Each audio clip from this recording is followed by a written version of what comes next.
जब हम environmental problem की बात करते हैं तो ये किसी एक समाज की, एक देश की प्रॉब्लम नहीं है, ये पूरे दुनिया की प्रॉब्लम है। एक वैश्विक प्रॉब्लम है, ग्लोबल प्रॉब्लम है।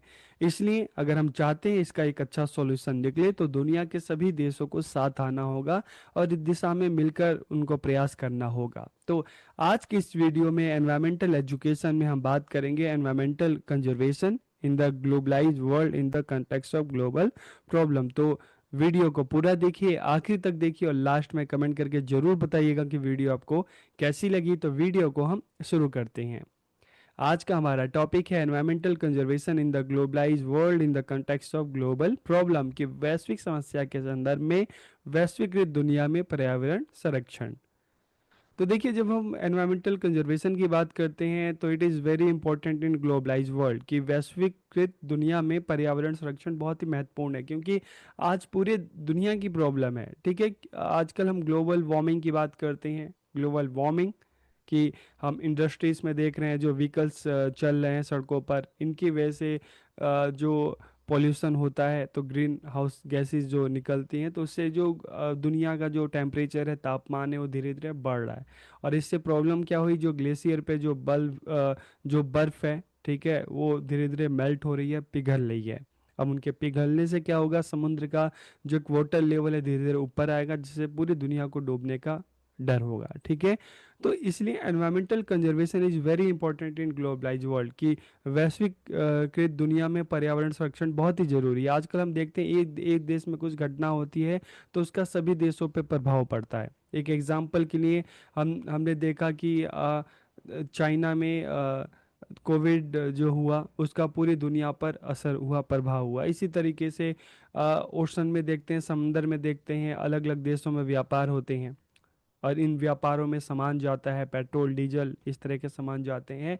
अगर कोई समुद्री जहाज, अगर मान लो वो उसका दुर्घटनाग्रस्त हो गया, उसका एक्सीडेंट हो गया, समंदर में डूब गया, तो और अगर वो पेट्रोल डीजल से भरा है तो उसके अंदर का पेट्रोल डीजल पूरे समुद्र में, मतलब उस आसपास के एरिया में समुद्र में फैलता है। उससे क्या होता है कि जो समुद्र के जो मछलियाँ होती हैं उससे वो बीमार पड़ जाती हैं। उससे वहाँ पर हम देखते हैं कि आसपास का जो एनवायरनमेंट है पॉल्यूटेड हो जाता है।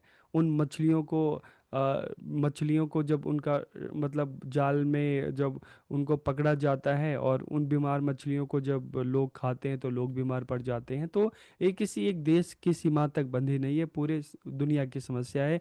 किसी एक जगह में दुनिया में अगर किस तरह की कुछ प्रॉब्लम होती है तो बाकी देशों में भी उसका असर पड़ता है।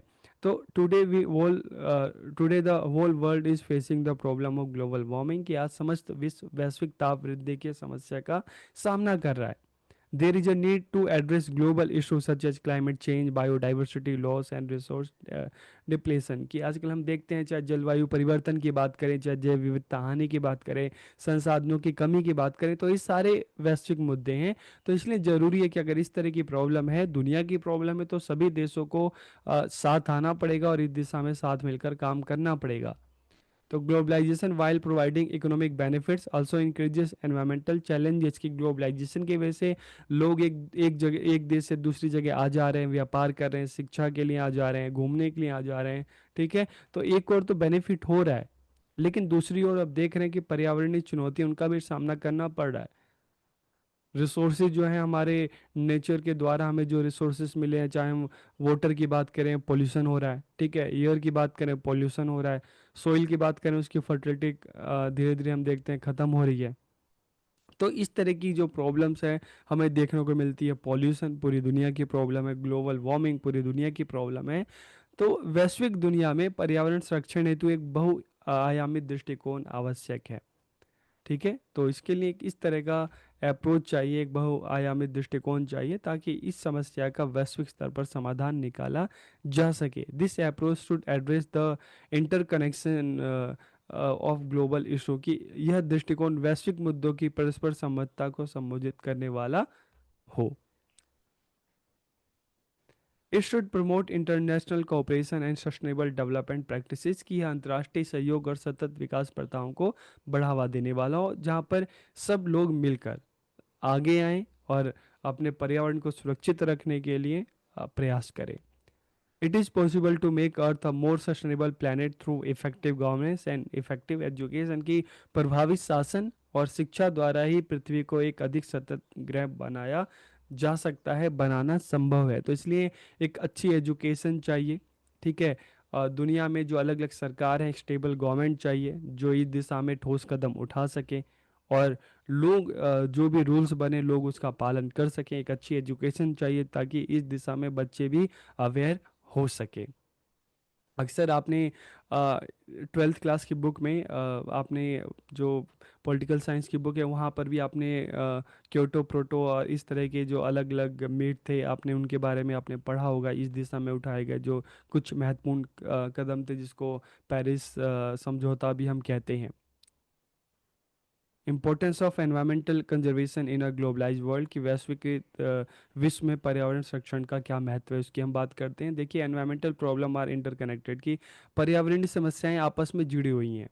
एक क्षेत्र में की गई गतिविधियों का दूसरे क्षेत्र में दूरगामी प्रभाव हो सकता है।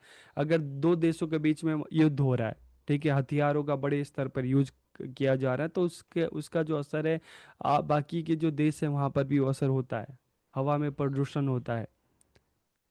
Deforestation is in one country can contribute to climate change globally, कि एक देश में अगर वनों की कटाई, ठीक है, हो रहा है तो विश्व स्तर पर जलवायु परिवर्तन में योगदान दे सकती है। जैसे हम कहते हैं ना कि अ, दुनिया में अगर हम देखें तो आप कह सकते हो कि 25% से ज़्यादा, ठीक है, 25% से ज़्यादा जो ऑक्सीजन है कहाँ से आती है, जो अमेजोन की जो फॉरेस्ट है, ठीक है, वहाँ से आती है।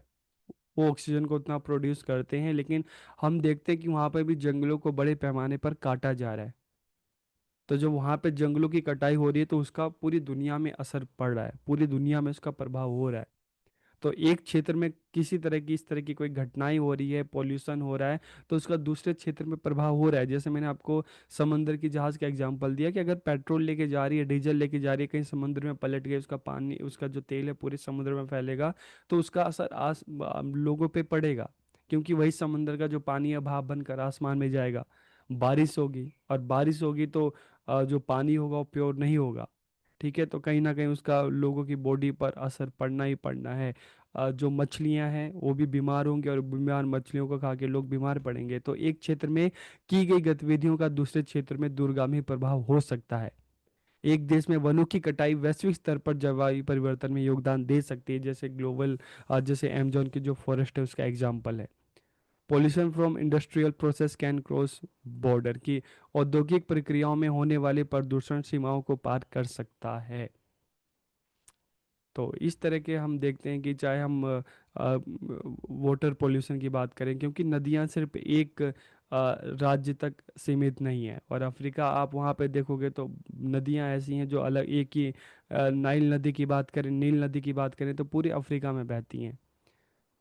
इसी तरह से हवा की बात करें तो हवा किसी एक जगह बंद होकर नहीं रह सकती। तो इस तरह की जो समस्याएं होती हैं, तो एक क्षेत्र में होने वाली समस्याएं दूसरे क्षेत्र में भी जा सकती हैं, लोगों को समस्याओं का सामना करना पड़ सकता है।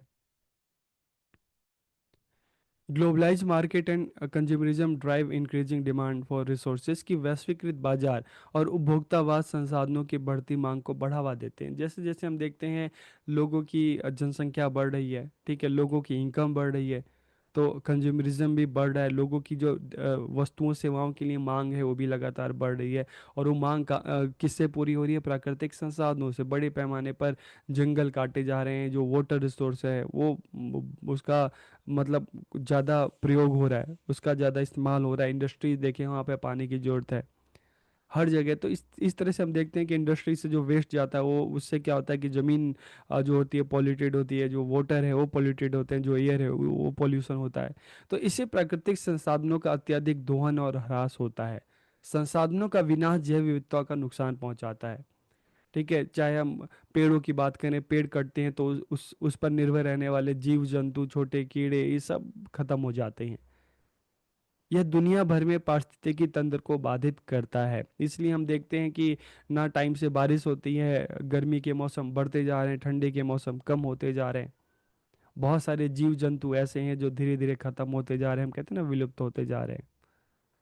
तो ये दुनिया भर में पारिस्थितिकी तंत्र को बाधित करती है। वैश्वीकृत अर्थव्यवस्था द्वारा संचालित औद्योगिक गतिविधियां, परिवहन हो गया, वनों की कटाई हो गया, ये सारी चीजें ग्रीन हाउस जो गैसेज हैं धीरे धीरे उसको उत्सर्जित करती हैं। ठीक है। और इससे क्या होता है, ग्लोबल वार्मिंग का खतरा होता है। प्रभावी पर्यावरण संरक्षण के लिए जलवायु परिवर्तन, जैव विविधता हानि और प्रदूषण जैसी वैश्विक चुनौतियों का समाधान करने के लिए अंतर्राष्ट्रीय सहयोग और समझौते की आवश्यकता होती है, क्योंकि अंतर्राष्ट्रीय स्तर पे इस तरह के समझौते होंगे, अलग अलग सरकारें आएंगी, मिलकर साथ में काम करेंगे, तभी इन इस तरह की समस्याओं के साथ मिलकर जब हम लड़ेंगे तो इसका हम सामना कर सकते हैं। तो इसलिए दुनिया को एक साथ आना पड़ेगा, अपने अपने स्वार्थ को दूर रखकर इस दिशा में काम करना पड़ेगा। चैलेंजेस एंड अपॉर्चुनिटी, चुनौतियां और अवसर क्या है, इसकी बात करते हैं। Balancing economic growth and environmental protection is a challenge globally, कि वैश्विक स्तर पर आर्थिक विकास और पर्यावरण संरक्षण के बीच संतुलन एक चुनौती है। क्यों चुनौती है? क्योंकि पर्यावरण संबंधी मुद्दे विभिन्न देशों को असमान रूप से प्रभावित कर सकते हैं।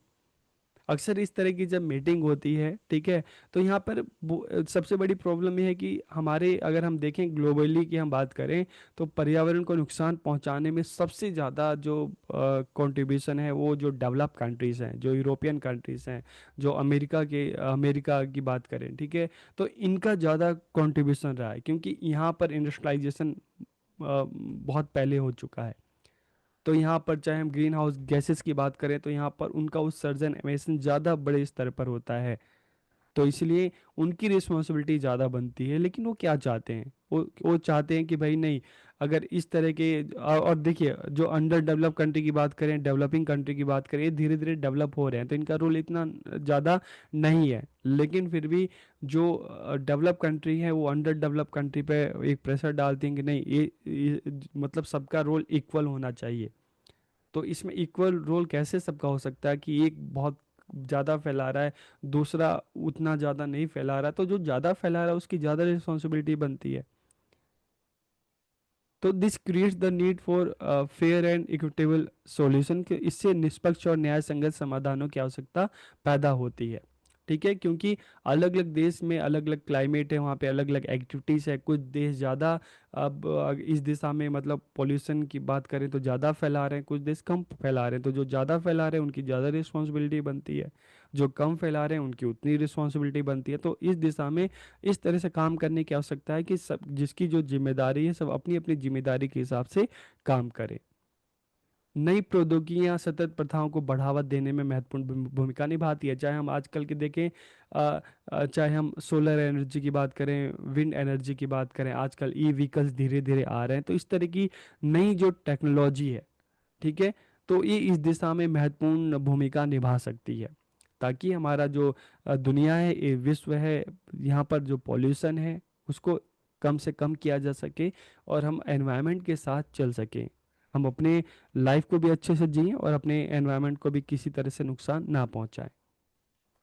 Raising public awareness about environmental issue is important, कि पर्यावरण संबंधी मुद्दों के बारे में लोगों को जागरूक बनाना बहुत महत्वपूर्ण है।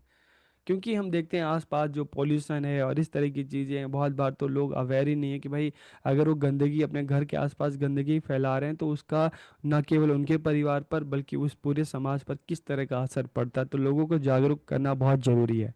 सतत जीवन शैली को बढ़ावा देना, बदलाव लाने के लिए जरूरी है कि एक इस तरह की जीवन शैली जहाँ पर आप अपने रिसोर्सेज को, जो रिसोर्सेज, चाहे वाटर की बात करें, इलेक्ट्रिक की बात करें, जो रिसोर्सेज यूज़ कर रहे हैं उसको सोच समझ के इस्तेमाल करें, जितना जरूरी है उतना इस्तेमाल करें।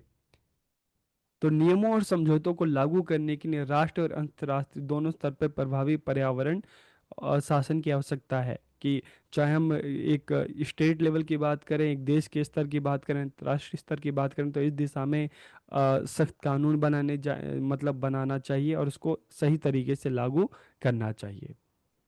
कुछ एग्जाम्पल देख लेते हैं ग्लोबल कंजर्वेशन एफर्ट्स की, दुनिया स्तर पर, विश्व स्तर पर कुछ जो इस दिशा में प्रयास किए गए। इंटरनेशनल ट्रीटीज की बात करें तो क्योटो प्रोटोकॉल या पेरिस समझौता इस दिशा में महत्वपूर्ण कदम था, जिसमें बात की गई थी कि जो ग्रीन हाउस गैसेस हैं उसको कम से कम किया जाएगा। फिर सस्टेनेबल डेवलपमेंट गोल, जैसा आपने अपनी सिलेबस सेकेंड सेमेस्टर में भी पढ़ा होगा, कि संयुक्त राष्ट्र के सस्टेनेबल डेवलपमेंट गोल में पर्यावरण संरक्षण से संबंधित लक्ष्य शामिल हैं, जैसे जलवायु परिवर्तन को संबोधित करना, जैव विविधता का संरक्षण करना, सतत उपभोग करना, तो ये सारी चीज़ें इसमें शामिल है। इसके अलावा ग्रीन इकोनॉमी इनिशिएटिव्स की आजकल हम देखते हैं ना कि धीरे धीरे जो सोलर एनर्जी है, ठीक है, अल्टरनेटिव जो सोर्सेस ऑफ एनर्जी हैं उसको बढ़ावा देना, ग्रीनरी को फैलाना, ठीक है, कि हर हर हर किसी की रिस्पॉन्सिबिलिटी के अपने घर के आसपास पेड़ों को उगाए, पर्यावरण को बढ़ावा दे।